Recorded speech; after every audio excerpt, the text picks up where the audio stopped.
예, 오늘 사회를 맡게 된 최중찬입니다. 조금 전에 우리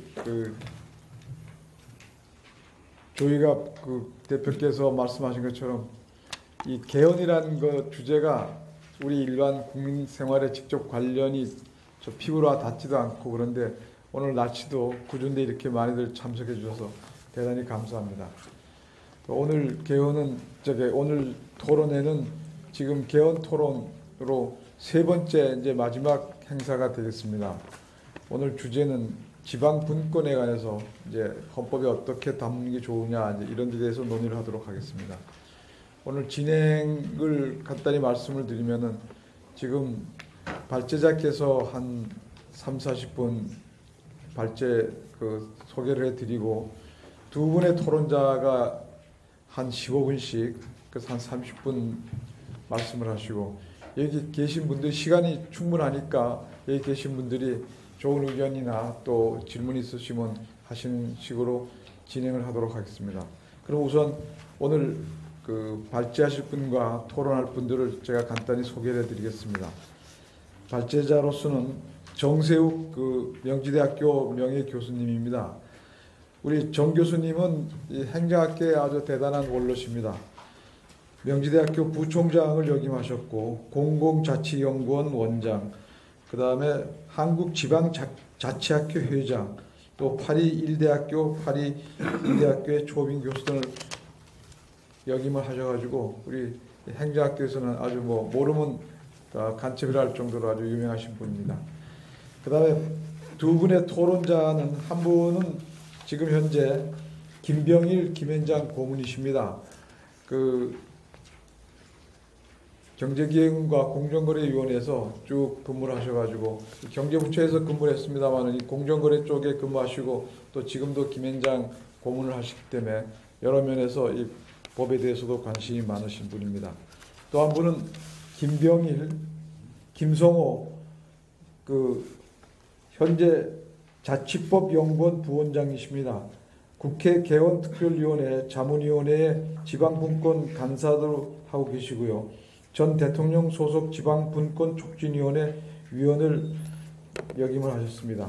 그래서 오늘 발제자 한 분과 토론자 두 분께서 아주 활발한 의견을 기대합니다. 우선 정세욱 명호 교수님께서 발제를 부탁드리도록 하겠습니다. 여러분 박수로 환영해 주시기 바랍니다.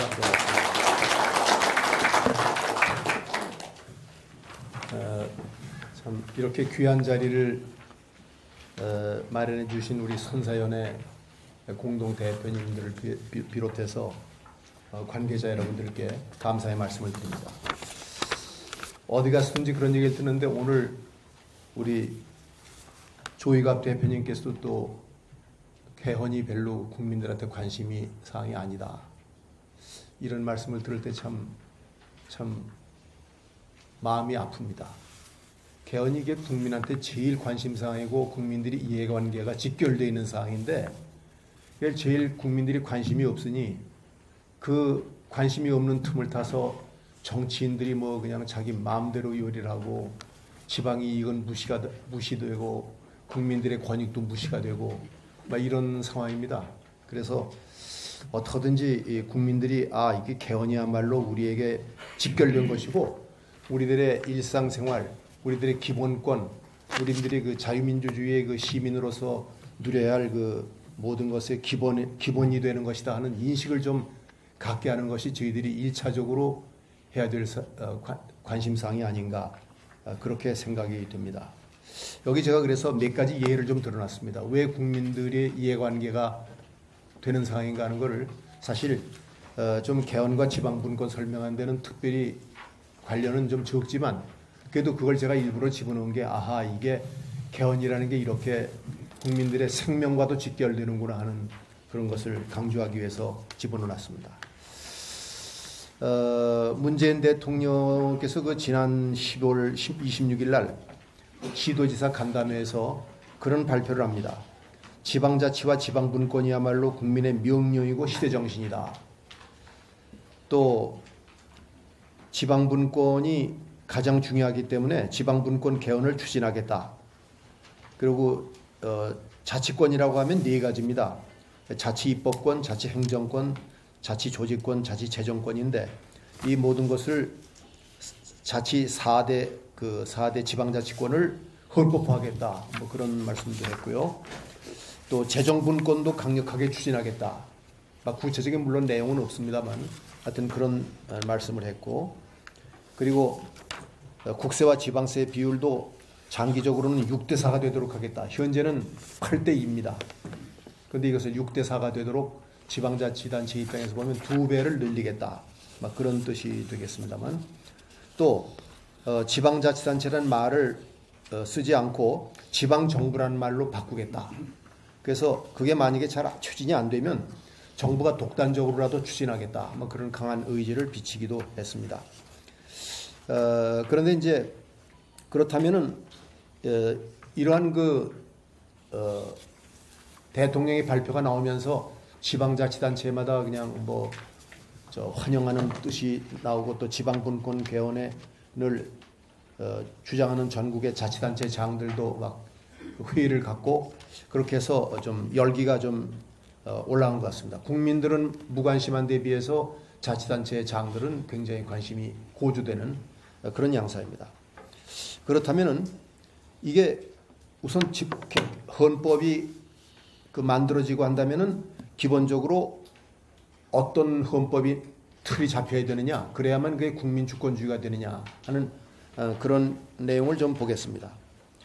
우리가 역사적으로 보면은요, 19세기에 18세기의 불란서 혁명을 이후에 19세기에 이제 각국의 민주주의 국가들이 헌법을 만듭니다. 그런데 이게 행정권이 너무 강하다 보면은 과거의 절대 왕정, 영국의 왕정에서 보는 것처럼 독재가 되죠. 국민들의 막 권익을 막 침해하고. 그래서 이거 안 되겠다. 그래가지고 입법권, 행정권, 사법권으로 권력을 나눕니다. 나눠가지고 대통령의 권한을 갖다가 행정부의 수반의 권한을 법을 만드는 거는 국회에서 하고, 이게 법이 제대로 집행되는지 하는 여부를 판단하는 것은 법원에다 준다. 이렇게 권력을 분립을 해서 이제 대통령의 권한을, 행정부의 권한을 줄이게 됩니다. 그래서 독재를 막았죠. 그런데 그 이후에 그럼에도 불구하고 행정부의 권한이 자꾸 커집니다. 왜냐하면 사회가 복잡해지고 그러니까요. 복잡해지니까 모든 법은 국회에서 만들어라, 행정은 그대로 집행만 해라 이랬던 것이 안 됩니다. 그게 왜 안 되느냐? 사회가 복잡해지니까요. 하도 이질적인 현상들이 많이 생기다 보니까 일일이 모든 것을 법으로 다 만들 수가 없어요. 그래서 웬만한 건 그냥 중요한 것만 법으로 만들고 구체적인 것은 대통령령 뭐 이런 걸로 행정부에다가 입법을 할 수 있는 권한을 좀 주게 되거든요. 이게 점점 커집니다. 그래서 이거 안 되겠다. 그래서 그 다음번에는 수평적으로 입법, 행정, 사법을 나누는 게 아니라 이번에는 수직적으로 위아래로 나누게 됩니다. 그래서 중앙정부, 지방정부 이래서 권한을 나누게 되거든요. 그래서 선진국에서는 지방정부의 권한을 굉장히 강화시켰습니다. 왜냐? 중앙정부의 권한을 약화시킴으로써 국민들의 권익을 보호하고 권리 침해를 방지하고, 그리고 주민들에게 실질적인 복지 행정을 주민 가까이에 있는 지방정부가 주민들의 의견을 들어서 결정해서 처리할 수 있도록 하기 위해서 지방의 권한을 많이 주게 된 겁니다. 그것이 바로 7페이지에 나와 있는 그 그림입니다. 그런데 이것이 그래서 이제 그러다 보니까 자유민주주의 국가에서는요, 지방분권이라는 개념이 굉장히 일찍부터 발달됩니다.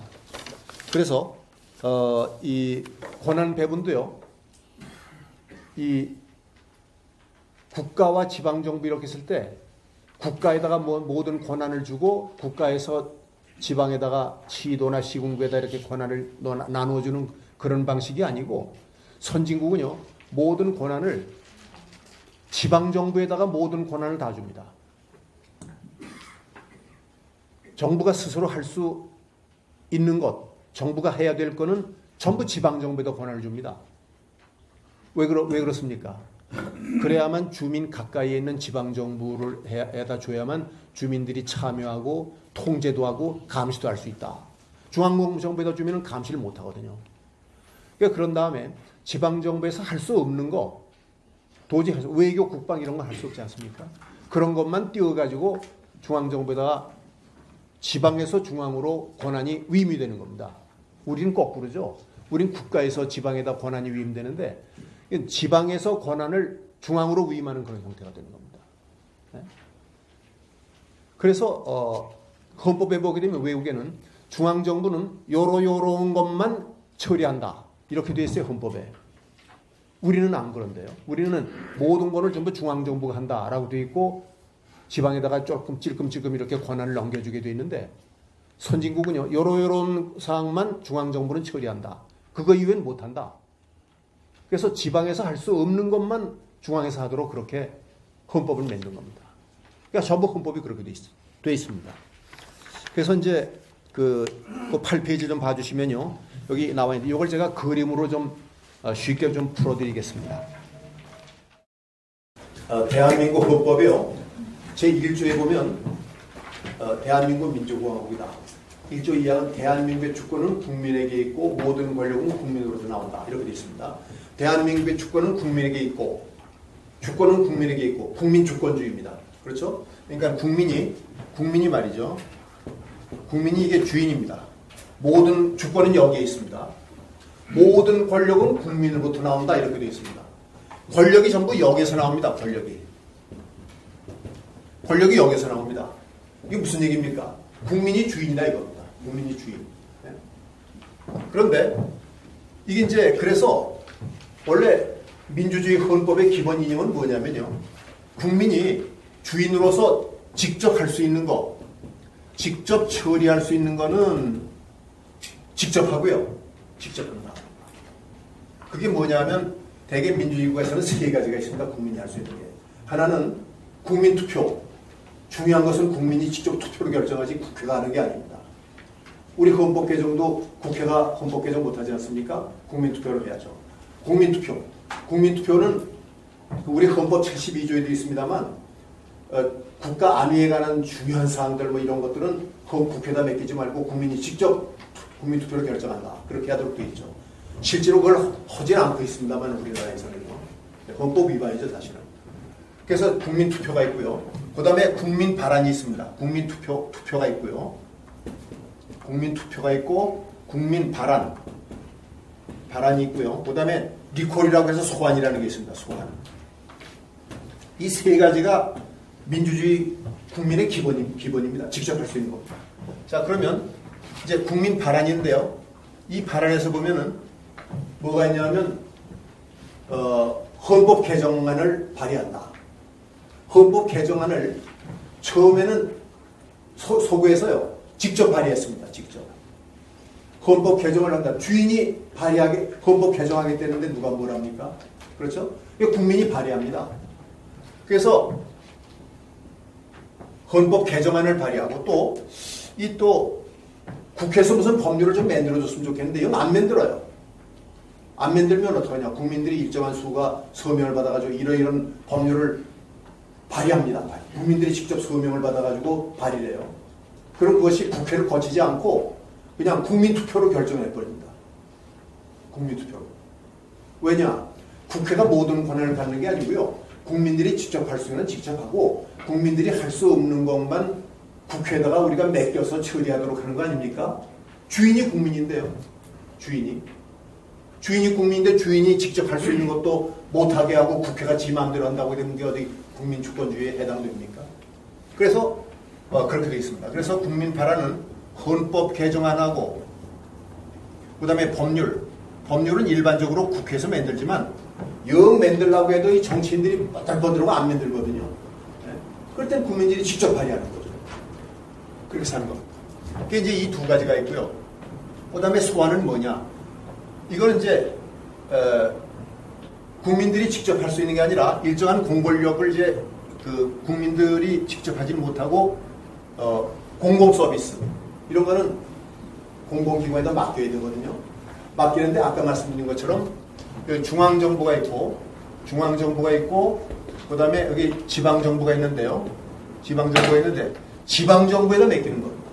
자, 이것이 지방정부는 가까이 있기 때문에 주민들이 직접 참여도 할 수 있고 통제도 할 수 있고 감시도 할 수 있거든요. 그래서 민주주의가 되는 거죠. 여기서 맥혀서 지방정부가 모든 것을 직접 처리해라 이겁니다. 처리해라. 근데 지방정부가 처리할 수 없는 것만 여기에서 이제 외교라든가 외교, 뭐 국방, 뭐 화폐를 발행해서 통화 관리하는 거 이런 거는 할 수가 없으니까 여기서 이제 이쪽에도 맡기는 거죠. 그래서 국민들이 직접 할 수 있는 것 아니고 공공기관이 맡기는 건 여기다 맡기되 여기서 할 수 없는 것만 여기다가 맡긴다. 이런 원칙이 되면은 되는 겁니다. 그리고 이제 중요한 사항은 직접 투표로 결정한다. 이러면 국민주권주의가 되는 겁니다. 자, 그러면요, 국민이 직접 할 수 있는 거는 직접 하고, 직접 할 수 없는 거, 공공서비스 뭐 건축 허가를 내주고 무슨 뭘 하고 뭐 고속도로를 만들고 그건 국민이 직접 할 수 없잖아요. 그죠? 그런 거는 맡기는데 여기다가 맡기고 여기서 할 수 없는 것만 여기다 맡긴다. 이것이 민주주의 헌법의 기본 요지입니다. 이걸 만들어야 됩니다. 근데 이제 이렇게 보면 우리 헌법이 과연 여기에 얼마나 해당되느냐. 그게 이제 문제입니다. 자, 보시다시피 헌법 개정안 발의할 수 있습니까? 국민들이 헌법을 좀 개정해라고 그렇게 얘기를 하고 그래도 뭐 그냥 꿈쩍도 안 하고 그냥 뭐 저희들 싸우다가 그냥 그만이고 뭐. 또 뭐 이거 헌법 개정하는 게 벌써 19대 때도 그렇고 18대 헌법에서도 나왔었고요.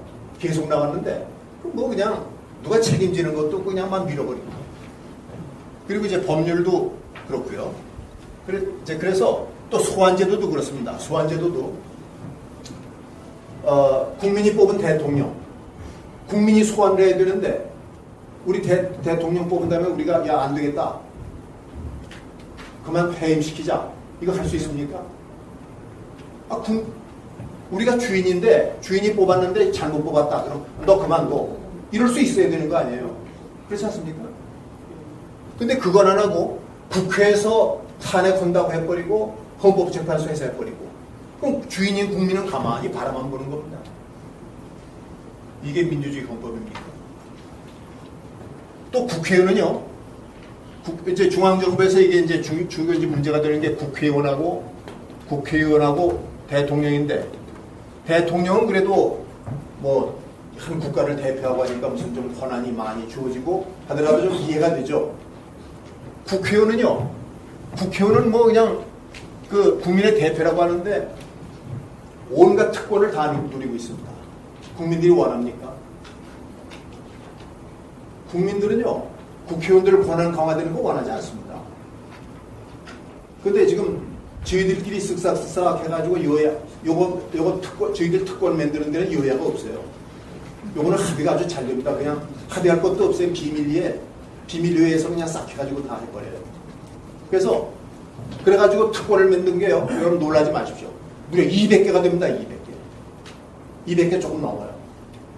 근데 국민들이 야, 그 국회의원 뽑아준 너희들 특권 많이 만들어라, 이렇게 한 일이 있습니까? 마음대로 만들어요. 일일이 제가 설명할 수도 없대요. 하도 많아서. 근데 그거 국민들이 반대해도 막 만들어야 돼요. 왜냐? 대통령도 국회의원도 소환권이, 국민들이 너 안 되겠다, 너 다시 와라, 아주 소환을 시켜야 되는데, 대통령도 소환권도 없지만 국회의원 소환권도 없어요.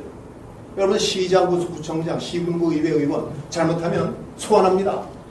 소환권이 있어요. 지금 우리가 지역에서 안 되겠다, 이 사람 소환시키자, 투표해가지고 우리가 이제 뽑을 때, 선거할 때 투표했던 방법으로 똑같은 방법으로 투표해서 해임할 수 있어요. 그런데 국회의원은 안 돼요. 왜냐? 지난번에 이제 그 소환에 대한 것을 가지고 정부할 때 뭐 지방의원들, 시장구청장, 시도지사 소환 다 할 수 있게 하고 국회의원 다 할 수 있게 했는데, 국회에서 법안 심의 과정에서 야, 우리 건 빼자, 그래가지고 살짝 빼버렸어요. 살짝 빼버렸어요. 그거.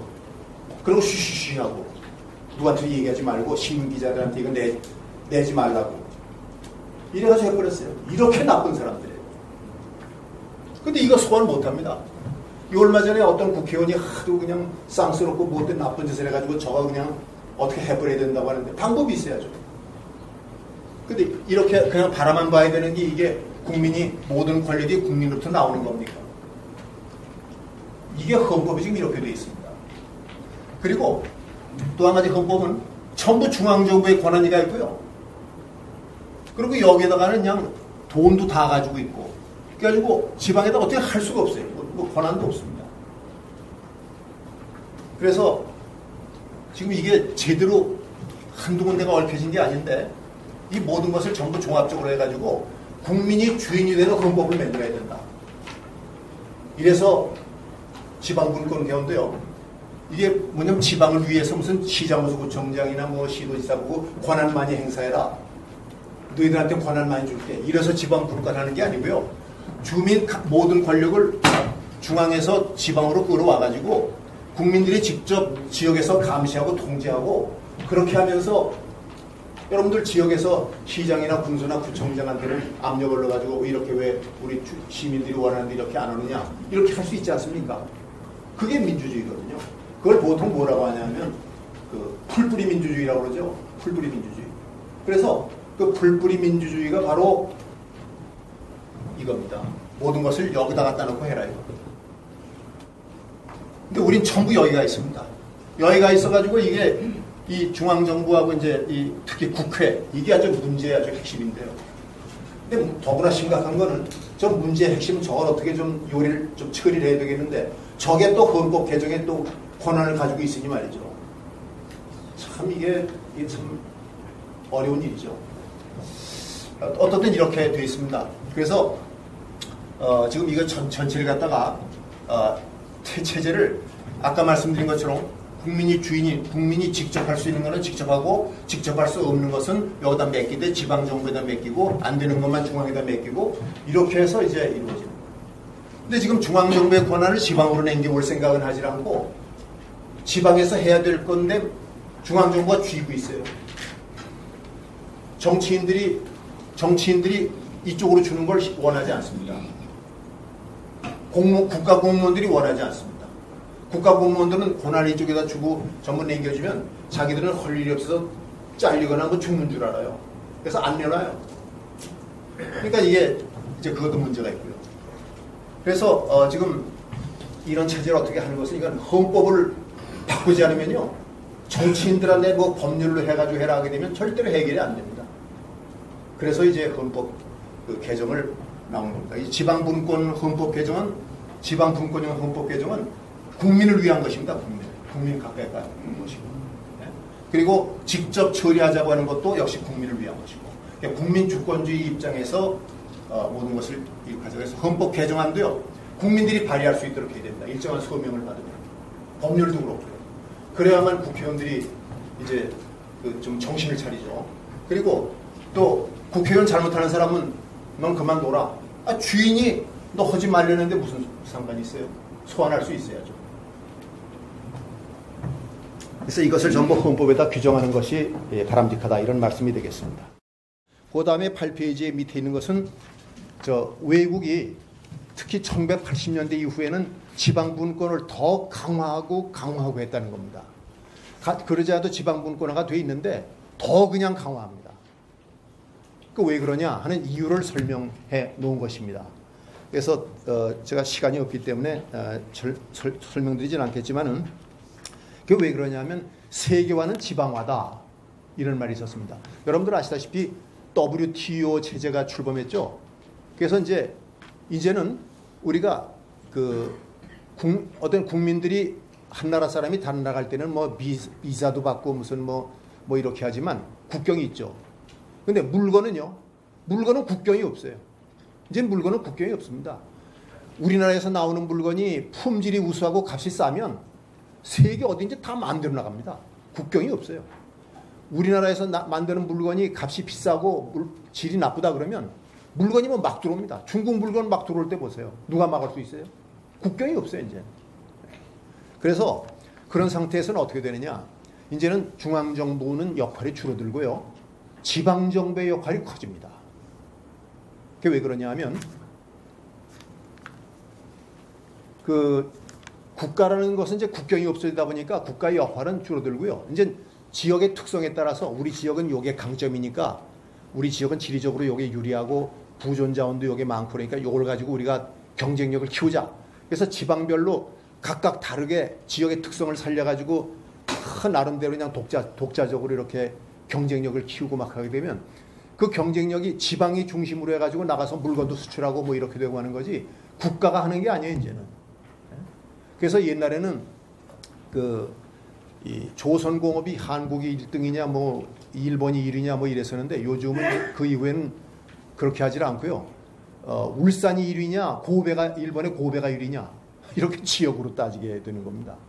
그래서 이제는 그만큼 이제는 지방정부가 권한을 많이 갖고 지방 경제를 살려가지고 경쟁력을 키워서 수출도 많이 하고 이렇게 해야만 국가가 전체적으로 부강한다. 이런 이론에서 이제 그래서 세계화는 이코르 지방화입니다. 여러분들 이상하지 않습니까? 세계화는 우리나라 국경을 넘어서 전 세계로 나가는 개념이고 지방화는 대한민국에서 일부 지역으로 국한되는 건데 반대되는 건데 이게 왜 같습니까? 이게 세계화에 대응하려면 지방의 특성을 살려가지고 지방정부가 경제를 살려나가고 경쟁력을 강화해야만 된다. 그런 뜻에서 이제 그렇게 된 겁니다. 그래서 거기에 대비하기 위해서 지방정부의 권한을 주느라고 뭐 불란서 무슨 뭐 영국 뭐 할 거 없이 하여튼 전부 다 그렇게 그냥 지방의 권한을 막 강화하고 지방 분권을 더 했습니다. 일본도 마찬가지고요. 일본도 1999년에 지방 분권 일괄법 만들어가지고 무려 475개 법률을 갖다 한꺼번에 개정을 해가지고 지방의 권한을 막 주고 그리고 이 불란서는 그 밑에 보시면요. 불란서는 1982년도부터 이제 그 지방화에 대비해서 하는데 이 법을 한번 보시죠. 제가 법을 보시라고 이걸 좀 했습니다. 여러분 우리나라는 중앙정부와 지방정부의 관계 뭐든지 얘기 나올 땐 중앙정부가 앞에 나오죠. 근데 아까 보신 것처럼 이 개념입니다. 이거보다는 이게 우선이다 이겁니다. 이게 우선이고 이렇게 올라가는 겁니다. 그래서 거기에 법의 이름이 그 9페이지의 밑에도 나와 있습니다만 그건 불란서 법의 원문이고요. 그 중간에 보시면 시, 읍면, 도, 레지용, 의 권리와 자유에 관한 법률 또 그 밑에 보면 그 83년에 시, 읍면, 도, 권역자치단체 및 국가 간의 권한 배분에 관한 법률 국가가 제일 꼴찌로 나와요. 그거 이상하지 않습니까? 시, 읍면이 제일 앞에 나옵니다. 이게 지금 세계 추세예요. 그래서 우리나라도요. 지방정부와 중앙정부 이렇게 바꿔야 됩니다. 개념부터가. 그래서 그렇게 바꿔지고 있다는 거 그걸 이제 특히 했고요. 거기 보시면은 그 내용에 보면요. 이제는 중앙정부가 지방정부에 대해서 뭐 지시하거나 뭐 하는 것도 하나도 없습니다. 불란서는 원래 중앙집권 국가인데 그 후에 법을 바꿔가지고 1983년에 법을 바꿔서 이런 상황은 중앙정부의 승인을 받아야 한다. 승인을 받아야 한다. 하는 승인이라고 하는 말이 아주 완전히 없어버렸습니다. 모든 법에서. 그래서 지금 현재는 지방정부가 중앙정부의 무슨 승인을 받아야 하는 것은 하나도 없습니다. 승인이 무슨 승인이냐? 지역에서 알아서 할 일이지. 이렇게 지방분권화가 됐습니다. 이게 세계적인 추세인데 우리는 지금까지도 이걸 역행하고 있습니다. 그러면서 국가가 뭘 다 하겠다고 그러는데 국가가 나서서 하면 할수록 이 지방에서는 할 수 있는 여지가 적어지기 때문에 지방의 경쟁력이 점점 더 떨어집니다. 그래서 그 다음에 이제 우리나라의 그 지방분권 실태는 우리나라 헌법의 8장에 보면 그 2개 조문이 있죠. 근데 지방자치를 시행한다 하는 것만 나와 있지 구체적으로 중앙정부가 지방자치를 갖다 위협할 때 그걸 방어할 수 있는 장치라든지 지방자치를 보호하는 막을 설치한다든지 그런 게 한 개 조문도 없습니다. 그러니까 이거 지방자치를 하겠다는 말만 있지 나머지는 전부 법률로 위임했는데 법률이라는 게 전부 정치인들이 하는 거니까 실질적으로는 지방자치가 어렵다 하는 그런 말씀이 되겠습니다. 그래서 현재 우리나라는 자치 입법권도 조례를 제정하는 권한도 아주 적고요. 자치 조직권도 협소합니다. 그 자치 조직권이라는 건 예를 들어서 그 자치단체 장이 그 자기 소속에 있는 공무원을 임명하고 있는 권한이 되는 건데 지금 우리나라는요 서울시나 경기도나 이런 데 도의 부지사, 행정부지사 이게 국가공무원입니다. 대통령이 임명하고 있어요. 대통령이. 이게 무슨 지방자치입니까? 그래서 여러분들 아시겠지만 1988년도 그 대선 나온다고 그럴 때 87년도 대선 나온다고 그럴 때 이 부부할 때 그 서울시장 조순 씨하고 경기도지사 이인재 씨가 그 미리 대통령 나오겠다고 사퇴했거든요. 10개월 전에. 법에 10개월 전에 사퇴하게 돼 있어요. 그래서 사퇴했더니 이게 서울시장, 행정부시장, 경기도 행정부지사 국가공무원인데 국가공무원이 직무를 대행합니다. 그럼 그게 지방자치입니까? 미국의 뉴욕 같은 데는요, 뉴욕 시장이 직무를 수행할 수 없게 되면은 임명직 공무원은 절대로 그 직무 수행 대리를 할 수가 없습니다. 그래서 뉴욕 시장이 그만두게 되면 뉴욕시 의회 의장이 직무를 대행하고 뉴욕시 의회 의장도 할 수 없으면은 뉴욕시의 그 회계검사관이 있는데 그 사람도 시민이 뽑는 사람입니다.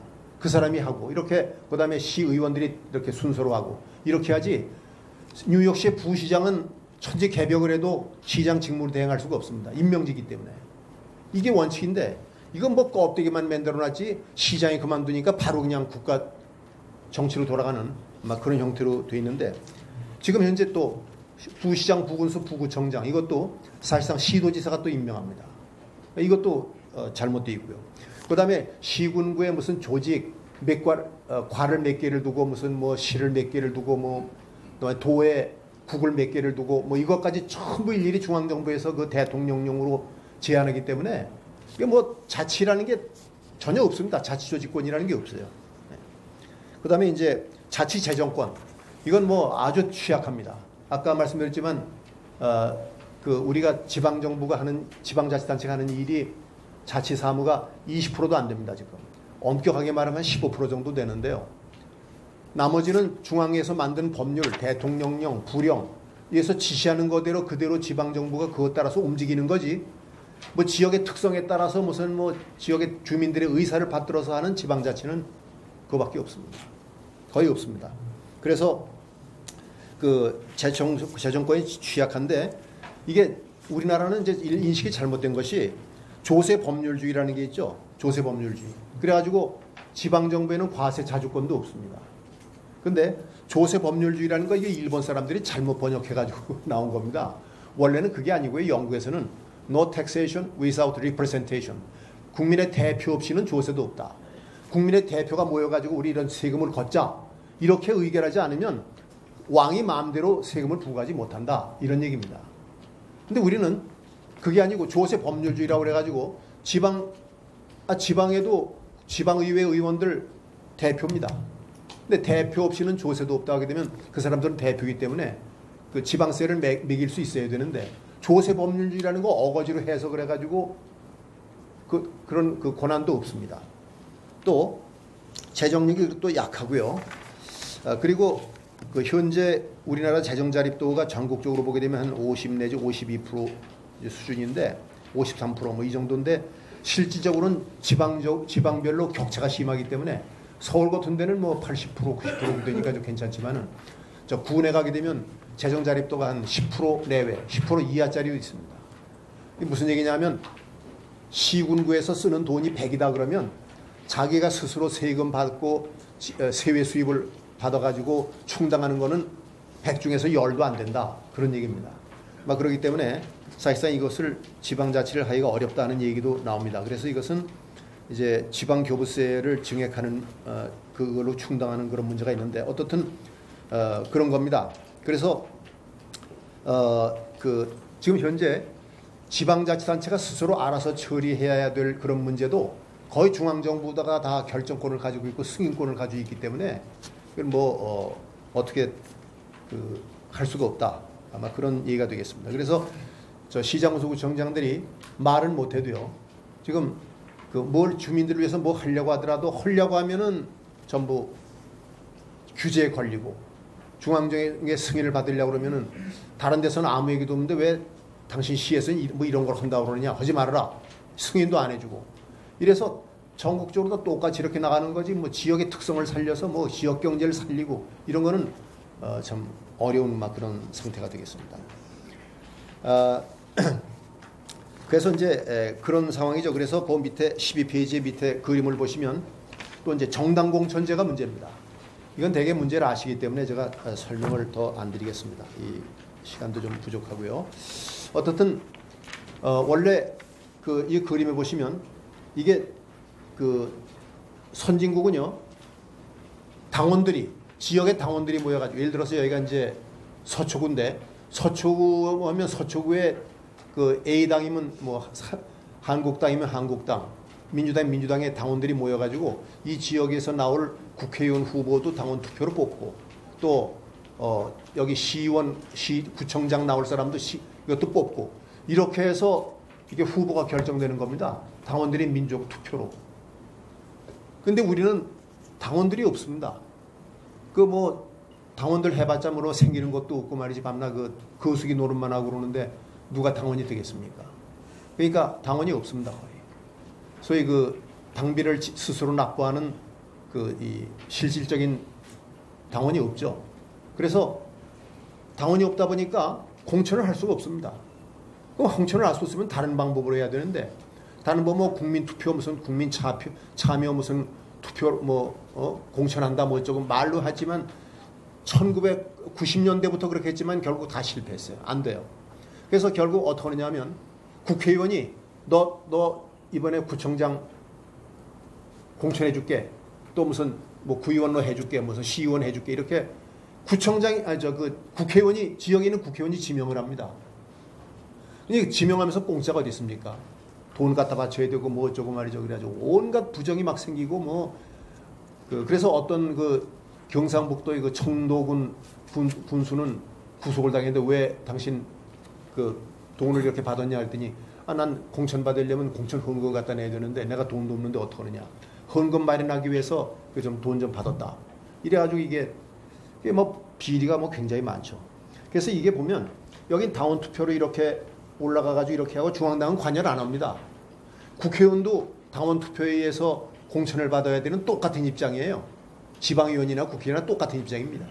그런데 그게 아니고 우리나라는 중앙당에서 그냥 하향적으로 공천한다고 해서 미리 찍고, 그 다음에 또 지역 국회의원이 또 지방선거 후보를 또 이렇게 하고, 이러다 보니까 이게 말이죠. 당원들은 아무 그냥 관망자지, 이건 아무 힘도 없고요. 네? 우리 헌법 제8조에 보면요, 이런 게 있습니다. 정당은 조직의 목적이나 활동이 민주적이어야 한다. 이게 굉장히 중요한 겁니다. 민주적이 안 되는 것은 공천도 할 때도 당원 투표로 해라, 그런 얘기입니다. 그런데 실질적으로 다 이거 어기고 있어요. 그러면서 그래서 정당에 대한 보조금 주는 것도 이런 헌법 제8조의 1항에 맞는 요건에 맞는 경우에만 주게 돼 있는데, 지금 어디 그렇습니까? 사실 엄격하게 말하면요, 대한민국의 정당은 정당이 아닙니다. 저건 정당이라고 할 수가 없어요. 당원도 없는 정당이 어디 있습니까? 당원도 전부 그냥 국회의원들이나 이런 사람들이 전부 돈 당비 내가 대신 내줄 테니까 들어와라 이래가지고 억지로 그냥 채우는 그런 당원들이 많은데, 그래서 그렇게 하고요. 또 이제 이게 지방선거가 국회의원들이 막 해가지고 전국 선거가 되다 보니까 이게 굉장히 과열이 됩니다. 제가 좀 오래전 얘기입니다만 은평구의 구청장 보궐선거가 있었어요.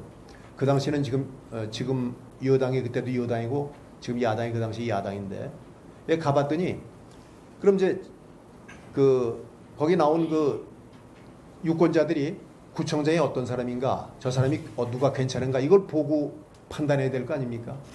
구청장 후보는 저리 뒤에 가가지고 눈에 띄지도 않고요. 국회에 여당 무슨 야당의 그냥 주요 간부들이 나와가지고 여러 번 정권을 타도합시다 어쩌고 이러고 막 떠들고, 이게 지방선거입니까? 예? 그 당시에 그래가지고 그 당시에 여당이 참패했어요.